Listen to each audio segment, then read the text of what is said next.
दोस्तों नमस्कार। अभी हाल ही के एग्ज़ाम में एक प्रश्न पूछा गया था कि भारत और पाकिस्तान के मध्य कितनी डिग्री का विवाद है। तो अगर इसको हम मैप के द्वारा समझने की कोशिश करें तो हम ये देखेंगे कि भारत और पाकिस्तान के मध्य 24 डिग्री का विवाद है और ये 24 डिग्री गुजरात के कच्छ के क्षेत्र में पड़ेगा। ये क्षेत्र कौन सा पड़ेगा? 24 डिग्री। और क्षेत्र पड़ेगा गुजरात राज्य के कहाँ पर पड़ेगा? कच्छ के रण में। कच्छ के रण में ये विवाद है। अब क्या विवाद है? तो ये विवाद भारत और पाकिस्तान के मध्य किस कारण हुआ है? दरअसल में भारत इस क्षेत्र को कहता है दलदल है।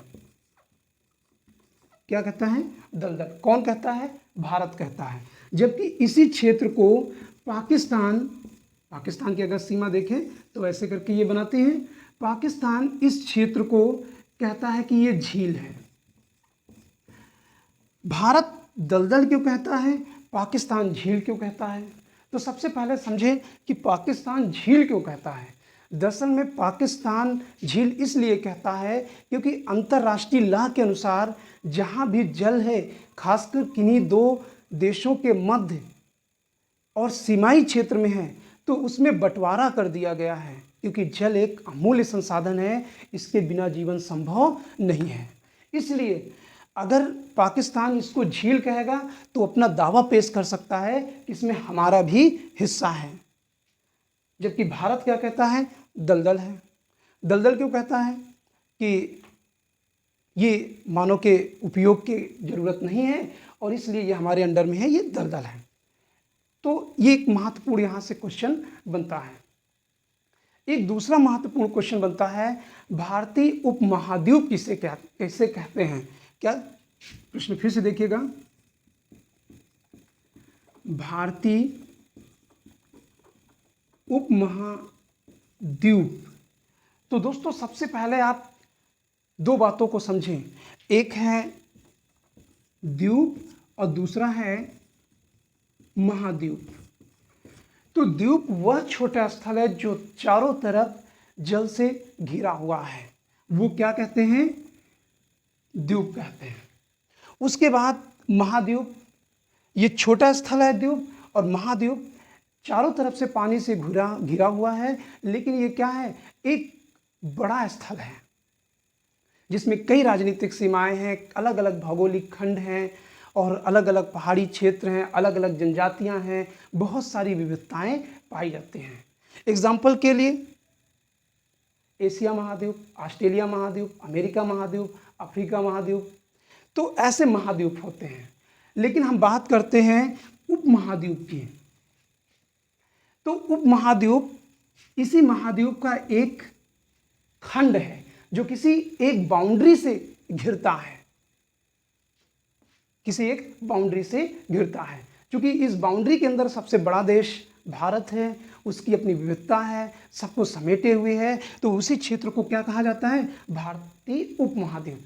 अब हम मैप के द्वारा जानने का प्रयास करेंगे कि भारतीय उपमहाद्वीप में कौन कौन से देश आते हैं।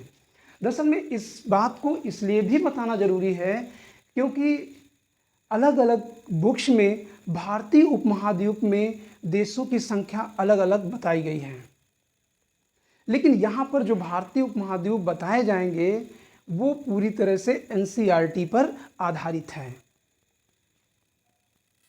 अब यहाँ पर हम लोग देखते हैं कि वो बाउंड्री कौन सी है महाद्वीप के अंदर जो एक एरिया को डिफाइन करते हैं। दोस्तों जैसे आप लोग किसी को बताते हो, समझाते हो कि वो बाग दिख रही है, वो पहाड़ी दिख रही है, वो नहर दिख रहा है, इसके बीच का एरिया हमारा है। तो ठीक उसी तरीके से यहाँ पर भारतीय उपमहाद्वीप के चारों तरफ एक बाउंड्री है, उस बाउंड्री को हम समझने का प्रयास करते हैं। दोस्तों भारत और भारत के बगल में पाकिस्तान, और पाकिस्तान के यहाँ पर है किरथार पर्वतमाला, किरथार। फिर यहाँ पर है सुलेमान,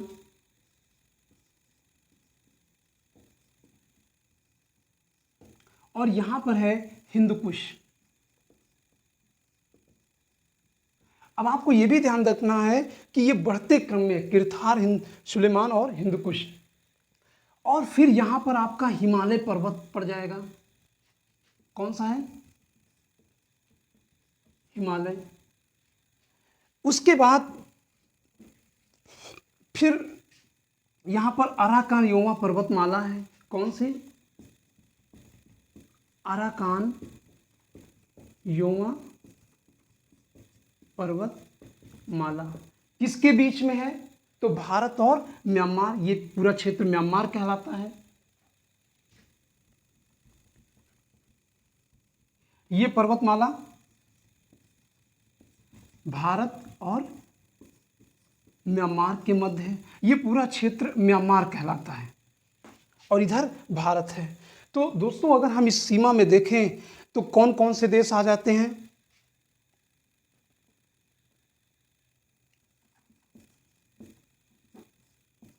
पाकिस्तान, फिर भारत,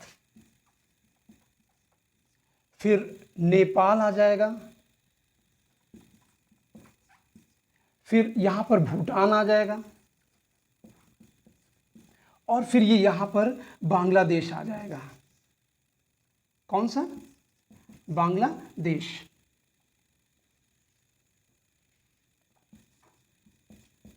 बांग्लादेश। तो भारतीय उपमहाद्वीप में कौन कौन से देश हो गए? पाकिस्तान, भारत, नेपाल, भूटान और बांग्लादेश। यानी भारतीय उपमहाद्वीप में 5 देशों को शामिल किया जाता है। उसके बाद भारत के कुछ राज्यों की जनसंख्या की दृष्टि से सबसे बड़ा राज्य, और क्षेत्रफल की दृष्टि से सबसे बड़ा राज्य, और जनसंख्या की दृष्टि से सबसे छोटा राज्य, तथा क्षेत्रफल के दृष्टि से सबसे छोटा राज्य। इन क्वेश्चनों को हम समझेंगे क्योंकि ये क्वेश्चन पूछे जाते हैं। चलिए दोस्तों हम बात करते हैं। तो सबसे पहले हम देखते हैं क्षेत्रफल की दृष्टि से सबसे बड़े राज्य। अगर क्षेत्रफल की दृष्टि से सबसे बड़ा राज्य देखा जाए तो पहला नंबर आ जाएगा राजस्थान का,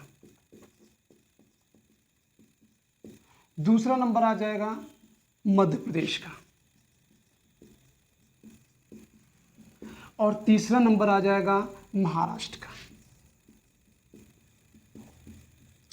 तो ये तो जो है क्षेत्रफल के आधार पर भारत के 3 बड़े राज्य हो गए।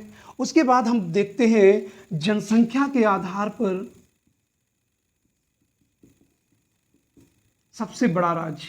तो जनसंख्या के आधार पर उत्तर प्रदेश पहले स्थान पर है, दूसरे स्थान पर जनसंख्या की दृष्टि से उत्तर प्रदेश आ गया पहले स्थान पर, और दूसरे स्थान पर महाराष्ट्र, और तीसरे स्थान पर बिहार।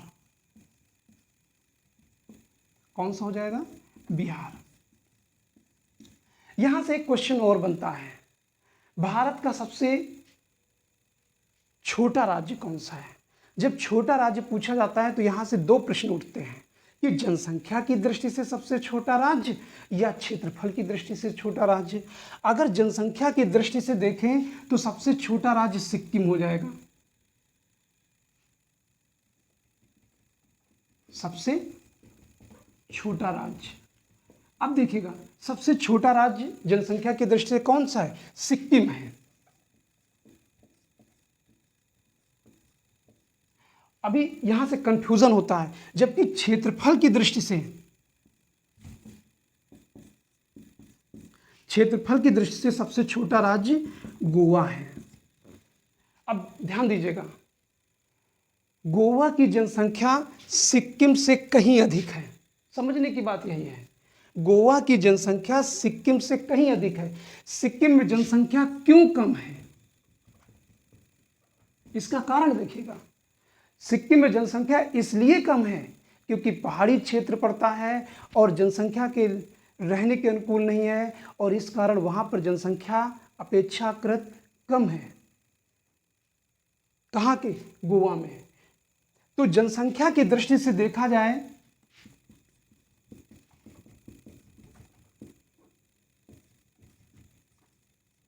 दृष्टि से सबसे छोटा राज्य, तो जनसंख्या की दृष्टि से सबसे छोटा राज्य पहले नंबर पर है सिक्किम, और दूसरे नंबर पर कौन सा है? मिजोरम।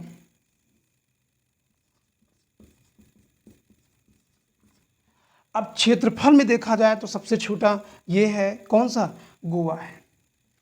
तो दोस्तों इस तरीके से यहाँ पर कई सारे क्वेश्चन आपके क्लियर होते हैं। ये वीडियो कैसे लगे? अगर अच्छी लगे तो मेरे चैनल को सब्सक्राइब करिए, लाइक करिए, कमेंट करिए और अपने दोस्तों को शेयर जरूर करिए। Thank you. जितना ज़्यादा से अधिक आप प्रमोट करेंगे उतनी ज़्यादा से ज़्यादा हम आपके लिए ये वीडियो बना पाएंगे, और वो भी फ्री। Thank you.